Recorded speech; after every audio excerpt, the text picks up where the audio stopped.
আপু আবার একটা দুর্দান্ত মজাদার রেসিপি নিয়ে চলে আসলাম। এখানে আমি হাতে বানানো মশলা দিয়েছি, লবণ দিয়েছি, কাঁচামরিচ, পেঁয়াজ দিয়েছি। আর হলে গিয়ে আমি এখন কাঁচকলাটা সিদ্ধ করে নিয়েছি, কাঁচকলার কাবাব বানাবো। আমি এখন এগুলো সব কিছু হাতে করে একসাথে চটকা, সামান্য পরিমাণে আমি একটু ময়দা দিয়ে দিব এই কাবাবটা তৈরি করার জন্য। কাঁচকলার কাবাব কিন্তু সত্যিই অনেক ভালো লাগে, একদম মনে হয় যে গরুর মাংস তৈরি করা হয়। আর আমি ময়দাটা ভালো করে মাখাই নিব। এখন আমি হলে গিয়ে গোল গোল করে হাতে একদম কাবাবের মতো করে রেডি করে নিব।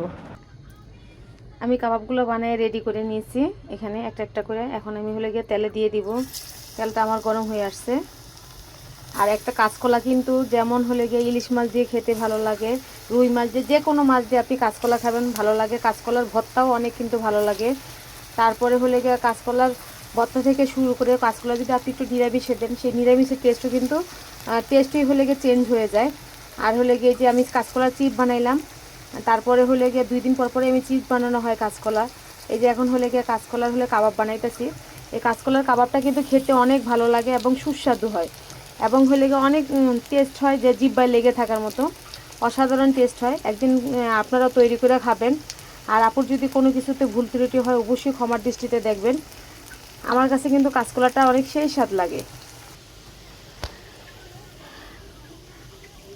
দেখতে যেমন লোভনীয় হয়েছে, খেতে কিন্তু অনেক টেস্ট হয়েছে। আমি খেয়ে দিয়েছি, অনেক মজা হয়েছে। একদম মনে হয়েছে যে একদম গরুর মাংস দিয়ে কাবাব বানানো, অসাধারণ লাগছে আমার কাছে, সেই স্বাদ।